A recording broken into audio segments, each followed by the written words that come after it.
those who are in Ottawa, you raise your hand, make it known that you were down there. And those who are not in Ottawa, that kept everybody going and kept everybody motivated on a daily basis with kind words, messages over social media. It matters, and everybody matters. It's not just those who took the journey and took the trip. And feel free to reach out and talk to anybody that was down in Ottawa. If I can sum it up in a simple phrase, I'm a Manitoba kid that got sick and tired of not being able to see my kids smile, not being able to enjoy the simple things in life that we all have a right to enjoy, and that's what got me down to Ottawa. I was blessed and I was fortunate enough to go from somebody walking the street taking pictures to somebody who actually got to pass out some information, coordinate some efforts to make sure that everybody was taken care of on the street, and for that, I'm truly thankful. Some of the friendships that I made down there, it's family, it's not friends, it's going to last forever. And in quite honesty, we called it Canada 2.0 there. And we see it here today, and we see it across our nation. Race, creed, culture, religious belief, it doesn't matter. We look amongst each other as equals. We can share in stories without worry, without fear of judgment. We can respect people for choices that they make, even though they're not the same as the choices that we might make.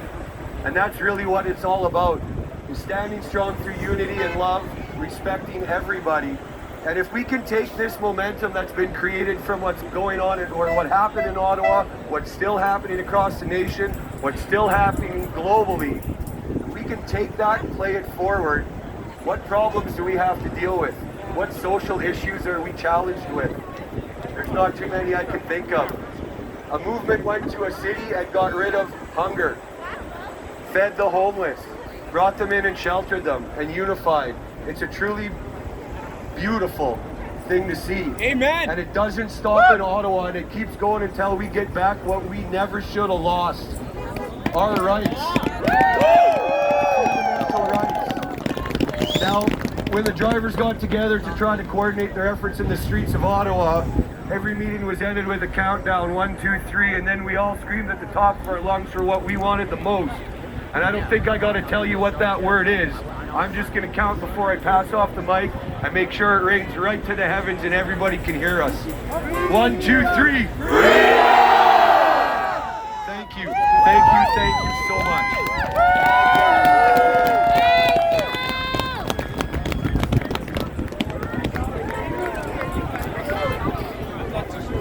Good afternoon. I should never be up here.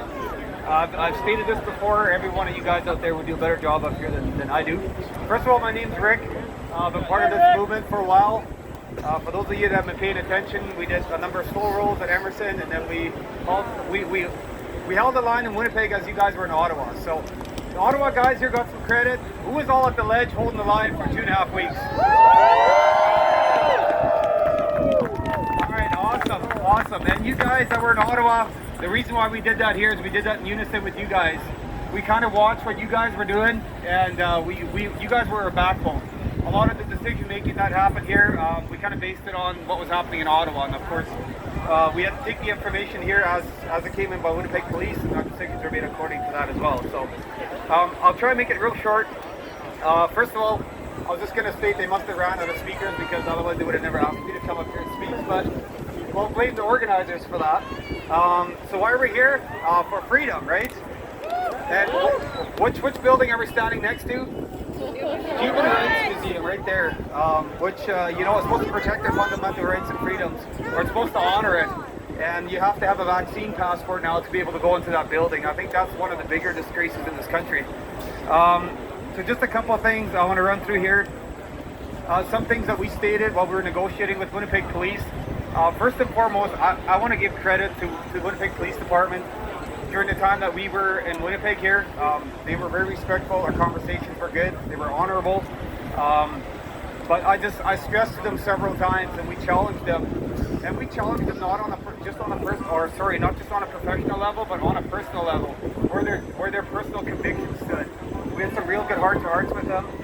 There were tears shed in those meetings. There was prayers prayed with the Winnipeg Police. It was it was an amazing experience in and of itself. But I stressed one of the things during 9/11, when thousands of people died, every single plane on this entire planet was halted, and they didn't see the need to call for the Emergency Act. But when peaceful protesters throughout this country unite out of peace, love, and unity just to want their fundamental rights and freedoms back, or Mr. Trudeau thinks that we're too big of a danger to society, that we now have to invoke the Emergencies Act and force the people out of Ottawa. Thank God it didn't happen in Winnipeg. It's much smaller scale, and our agreement was the entire time that we would leave peacefully and we wouldn't let it get to that, and it wouldn't have been an issue for them anyways. We didn't have the support that you guys had in Ottawa, but it was very disturbing from the video footage that we saw in Ottawa. Just a couple more things I want to share. We had 4 of our trucks in Ottawa, and 1 of them got impounded. Just kind of let you guys know what the experiences was like for the guys that got their equipment seized. So they basically ripped the license plates off these trucks. They didn't take them off with tools. They ripped them off and they chucked them. We never got it back. So the truck sat in the impound for 7 days, and then about $1,100 fine. We got them out, but we had to get permits to bring them home because they had no license plates. So it's kind of sad, and a lot of guys said they were missing stuff out of their trucks. And of course, we heard that many of them got their windows smashed just for them to get in. So there's a small little convoy on their way back. I know one of our guys is involved with that. It was our last truck out of there. So, and then I saw video footage, I don't know where it was, many of you may have seen it, where a man got arrested for waving the Canadian flag. He was in a median somewhere, I don't know where that was. A couple of RCMP officers dragged him away. Like, the country that we live in right now, it's pretty sad, and that's why we're out here. I just want to also state there's a group organizing more of a permanent camp near LaSalle, Manitoba, just off of the perimeter highway. There'll be more details to come on that. It's also it's a freedom event, so more details to come. So there is stuff being planned. And yeah, I want to just, it'll be kind of a repeat of, I forget the guy's name already, but the guy that spoke just before me here. Same thing here at the Human Rights Museum. I just want to stress it was like a mini Ottawa. So for anybody that came back from Ottawa that came here, there were some guys that just passed through and they ended up staying for 2 or 3 days because they said I started talking to people and I couldn't leave. So it's pretty impressive. Same thing, fed the homeless, gave the homeless a warm place to stay. People were ministered to. I even heard of a couple of people who were brought to Christ. So I had a conversation with one of the organizers one night, and it was a lengthy one. And at the end of it, by the time things are said and done, we figured this whole freedom thing we're fighting for is just a bonus. I mean, we're doing God's work out here. People are being brought to Christ. Yeah, we get our freedoms back. Awesome. You know, it's just a bonus, right? So it's pretty amazing, this whole thing.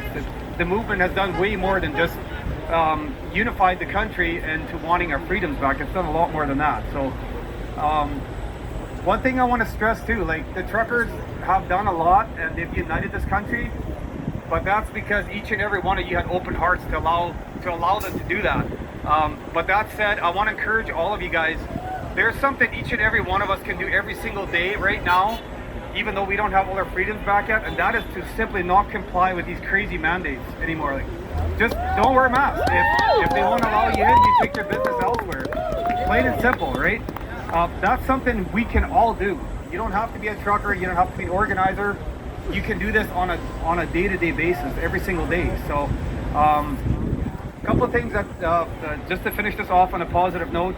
Some of the things I marked down as victories, even though we feel like we didn't accomplish everything we set out to with this whole convoy movement. That was to get federal mandates lifted, but those are still in place. So, we united the country. We basically exposed the corruption to the roots with our federal and provincial government. Like, I mean, we've never been more educated in this country to see exactly how corrupt our government truly is. And one other huge win, and I got to thank everyone here and everybody in Canada that was part of this movement, that everybody stayed peaceful, especially you guys in Ottawa. Like, you would think at least one of those guys, I don't know how many thousands of people were there, somebody would have lost their cool and started fighting against the tyranny that you guys were faced there. I spoke to somebody here today that said he got jabbed multiple times, that people kept their cool, and you know, it just continues the message on as this movement is going forward, is peace, love, and kindness. I got to